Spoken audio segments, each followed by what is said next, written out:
이제 BNP 파리바의 권 본부장님으로부터 ESG 관련한 금융기관의 시각을 한번 들어보도록 하겠습니다. 저도 ESG 업무를 하면서 통계를 유심히 보다 보니 ESG 채권 발행은 과거에는 공기업에서 많이 했는데 최근에는 또 민간기업 발행이 늘어나고 있고 해외 발행뿐 아니라 국내 발행도 많아지고 있어서 전체적으로 시장이 커지고 있는 것 같은데요.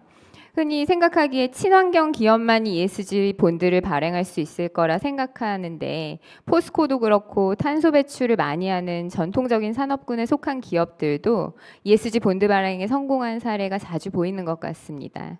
권 본부장님께서 소개하고 싶으신 ESG 채권 발행 사례가 있으실까요? 네, 먼저 ESG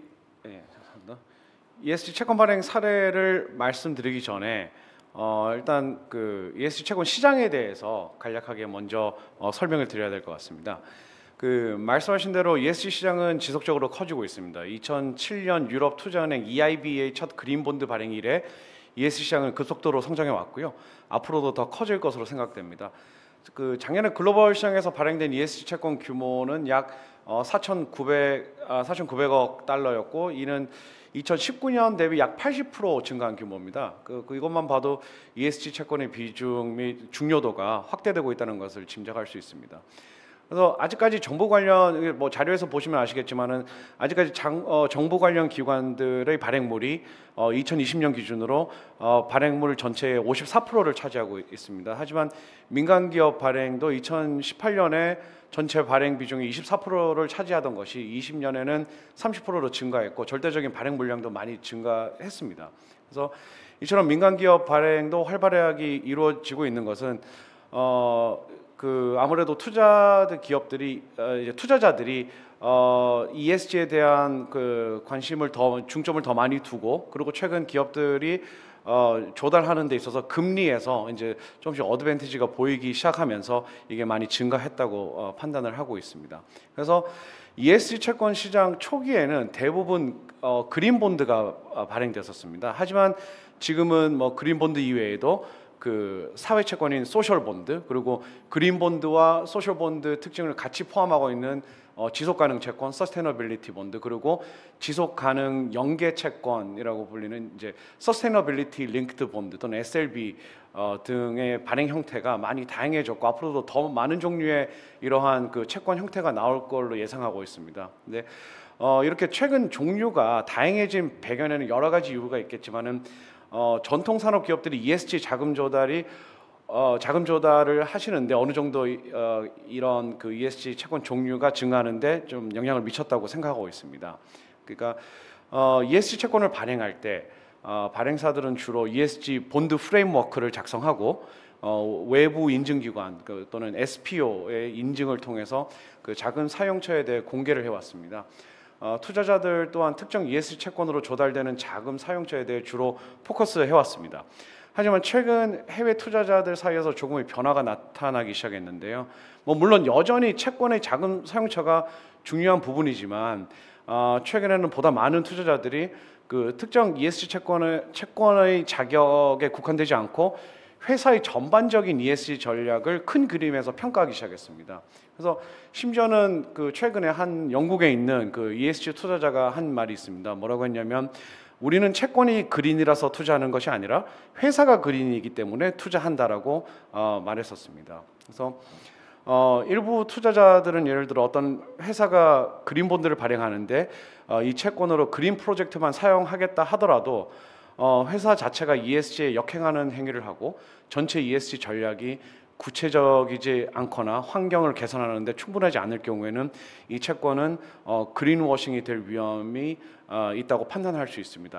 앞서 잠시 ESG 워싱이라고 이제 잠시 누가 설명하셨는데 그린워싱도 비슷한 개념입니다. 그러니까 간단히 말해서 ESG에 효과가 없지만 무늬만 그린이라는 뜻입니다. 예를 들어 어떤 회사가 신재생 에너지의 투자를 위해 자금 조달을 하기 위해서 그린 본드를 발행했는데 이와 동시에 화석연료에도 투자를 동시에 하고 오히려 회사를 전체로 봤을 때 탄소 풋프린트가 증가할 경우에는 투자자들은 이것이 그린워싱이다라고 이제 지적할 수도 있다는 겁니다. 그러니까 즉 시장에서는 채권의 ESG 라벨만 보고 더 이상 투자하지 않겠다라는 견해가 점점 늘어나고 있습니다. 그래서 그래서 아무래도 그린워싱이라는 지적을 받을 가능성이 있는 기업들은 아무래도 전통 산업군에 포함된 기업이 있을 가능성이 더 높습니다. 그래서 이에 대응해서 이제 최근 시장에서는 ESG 채권의 종류 중에 하나는 그 서스테이너빌리티 링크드 본드 SLB가 작년부터 시장에서 많이 발행이 되기 시작했고요. SLB를 간단하게 설명드리자면 발행사가 구체적인 친환경 목표를 설정하고 정해진 기간 내에 이 목표를 달성하지 못할 경우 금리를 인상시키는 스텝업 구조의 채권입니다. 일반 ESG 채권과 SLB 채권의 또 다른 큰 차이점은 SLB 채권의 경우 채권의 사용처보다는 회사 전체의 ESG 타겟이 가장 중요한 지표로 사용된다는 점입니다. 그래서 앞서 말씀드린 바와 같이 투자자들이 점점 큰 그림에서의 회사 전체의 ESG 계획 및 목표에 대해 중점이 바뀌고 있다는 것을 볼 수 있습니다. 그래서 뭐 최근에 발행된 몇 가지 사례를 말씀드리면 그리스에서 가장 큰 전력 회사인 퍼블릭 파워 코퍼레이션이라는 회사가 있는데요. 이 회사가 올해 6억 5천만 유로 SLB 채권을 발행했습니다. 이 채권의 ESG 타겟, 그 SLB에서는 보통 ESG 타겟을 그 SPT라고 부르는데요. 이거는 Sustainable Performance Target이라고 합니다. 그래서 이 채권의 SPT는 2020년까지 이산화탄소 배출량을 40% 절감하겠다는 것이고요. 이를 이행하지 못할 경우 채권 금리가 50bp 증가하는 구조입니다. 또 프랑스에서 알루미늄을 생산하는 컨스텔리움사는 올해 2월에 5억 달러 규모의 SLB를 발행했고 여기서는 두 가지 SPT를 설정했습니다. 하나는 2025년까지 온실가스 배출량을 25% 절감, 두 번째는 재활용 원자재의 사용 비중을 2026년까지 10% 증가. 이 두 가지 SPT를 제시를 했고요.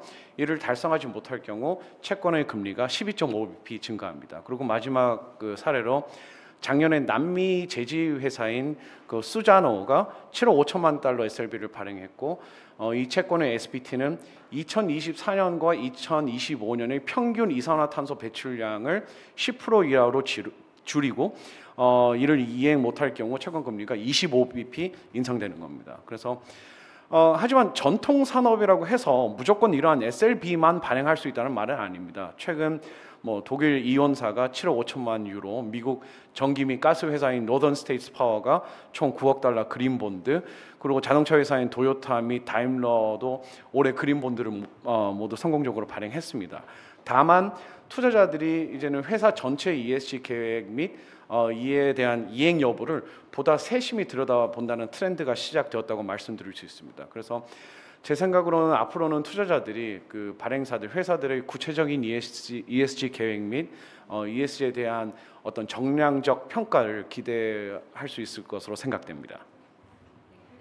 그린본드, 소셜본드, ESG 채권에 대한 설명은 물론 서스테이너빌리티 링크드 본드 그리고 ESG 채권 관련한 최신 트렌드에 대한 설명까지 감사드립니다. 이번엔 좀 관점을 달리해서 BNP 파리바 내부에 관한 질문을 하나 드리려고 합니다. BNP 파리바의 경우에 금융상품뿐만 아니라 회사 내부 운영 관련해서도 ESG에 대해 구체적인 목표와 함께 내부 규정, 프로세스도 정비하는 등 그 ESG 경영을 적극적으로 하고 있다고 알려져 있는데요. ESG 글로벌 선도 은행으로서 BNP 파리바에서 ESG 전략이 어떤 식으로 발전했고 또 ESG 리스크를 어떻게 관리 내재화하고 있는지 소개를 부탁드리겠습니다. 네, 네, 저도 직원이지만 제가 느끼기에도 BNP는 ESG에 대해 그 전념하고 있고 내부적으로도 그 중요도가 더 커지고 있습니다. 제가 자료를 좀 준비를 하고 시작하겠습니다. 네. 특히 이제는 저희 BNP 경영진과 그 저처럼 이제 고객사를 대응하는 현업 직원들의 KPI에 이제 ESG가 포함되어 있습니다. 그래서 대내외적으로 ESG를 더욱 중시하고 있습니다. 그래서 BNP의 경우 글로벌 ESG 목표는 이사회에서 결정이 됩니다. 이러한 목표는 그 장기적인 사회적 환경적 요소를 고려하여 설정되고 기본적으로 UN SDG 그러니까 지속 가능 개발 목표를 기준으로 설정하고 있고 파리 기후 협약을 준수하기 위한 노력을 계속하고 있습니다. 그래서 이러한 목표에 맞춰 BNP가 이행하고 있는 액션을 몇 가지 알려드리도록 하겠습니다. 그래서 BNP는 업계 최초로 석탄 탈퇴에 대한 구체적인 타임라인을 발표했습니다. 2030년까지 모든 OECD 국가에서 석탄 익스포저를 제로로 만들고 2040년까지는 전 세계에서 석탄 익스포저를 모두 없애는 목표를 두고 있습니다. 또한 셰일가스, 오일 샌드 등 그 우리가 얘기하는 non conventional 하이드로카본에 대한 그 파이낸싱도 모두 중단했습니다. 또 그 파리 기후 협약을 준수하기 위해서 BNP는 그 UN SDG에 직접적으로 기여하는 기업에 대한 대출 규모를 2022년까지 총 2,100억 유로 규모로 증대시킬 계획이 있습니다. 그래서 이에 더불어 또 앞서 이제 포스코에서 말씀하신 것처럼 저희도 BNP도 작년에 첫 TCFD 보고서를 발간하기도 했습니다.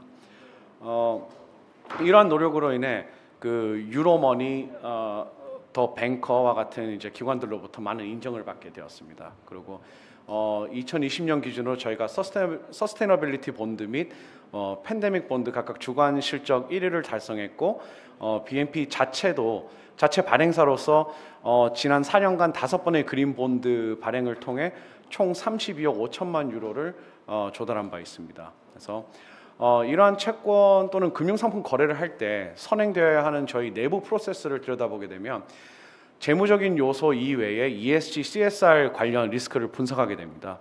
이러한 분석은 고객사를 처음 접하게 되는 그 KYC 단계, 즉 이제 고객 알기 제도에서부터 시작됩니다. 회사에 대한 저희 내부 스크리닝 툴을 활용하고 그 전담 ESG, CSR 팀에서 ESG 관련 문제가 없는지 판단합니다. 이는 회사 레벨에서도 이루어지지만 거래하고자 하는 금융 상품에 대해서도 이루어집니다. 동시에 저희는 각 산업별로 내부 정책을 수립하여 고객사 또는 금융 상품이 이러한 정책에 부합하는지 확인을 하고, 그다음에 이외에도 저희는 ESG와 관련하여 거래 금지 기업 목록도 유지하고 있습니다. 그래서 뭐 조금만 더 구체적으로 이제 말씀을 드리면 저희가 ESG 리스크 분석의 일부로 저희가 사용하는 그 ESG 퀘스천에어 질문지가 이제 하나의 툴로 사용되는데, 뭐 이게 좀 작아서 보이실지는 잘 모르겠지만은 이게 보시면 UN 글로벌 컴팩트에 가입되어 있는지, ESG 인덱스에 포함되어 있는지, 뭐 과거에 ESG와 관련해서 뭐 벌금을 지불한 경력이 있는지 등 기본적인 질문에서부터 부정부패, 산업안전, 인권, 공해 등 여러 방면에서 질문을 포함하고 있습니다. 그래서 이를 토대로 최종 ESG 분석 결과가 나오게 되고 이 결과 고객사의 최종 신용도 또는 크레딧 스코어에 반영됩니다. 모든 거래 이전에는 CSR 및 ESG 관련 문제가 없는 것이 확인되어야 하며 만약 리스크가 확인되면 저희 그 CSR ESG 부서로부터 승인을 받아야만 이제 거래를 진행할 수 있습니다. 그래서 마지막으로 저희 그 애뉴얼 리포트를 보시면 이제 제가 신용 평가사로부터 이제 받은 신용 등급을 공개하고 있습니다. 이는 당연히 이제 어떤 재무적인 관점에서 분석한 것을 이제 발표하는 것인데, 하지만 지금은 그 CSR 또는 ESG와 관련하여 비재무적 평가 또한 공개하고 있습니다. 다만 신평사 등급처럼 아직까지는 시장에 정형화된 기준이 없어서 저희는 현재 여러 가지 평가 결과를 모두 공개하고 있습니다. 예를 들어 BGIRS 레이팅, MSCI ESG 레이팅, 그리고 카본 디스클로저 프로젝트 랭킹 등 ESG 등급에 대한 정보를 공개하고 있습니다. 이처럼 BNP 파리바는 모든 이해관계자들이 이제 BNP의 ESG 포지셔닝을 이해하고 이제 평가할 수 있도록 최선의 노력을 다하고 있습니다. 네, BNP 파리바에서 채권 금융 상품 거래를 할 때 ESG 관련한 검토 과정이 있고, 현재 또 이익이 되는 셰일가스나 오일샌드에 대한 그 파이낸싱을 중단하셨다는 설명은 탄소 중립 달성을 위해서 금융기관의 역할이 얼마나 중요한지에 대한 시사점이 있는 것 같습니다. 그리고 ESG 관련한 실질적으로 어떻게 리스크 관리를 하고 계신지에 대한 설명은 그 웨비나 참석하고 계시는 국내 금융기관 분들에게도 많은 도움이 될 것 같습니다.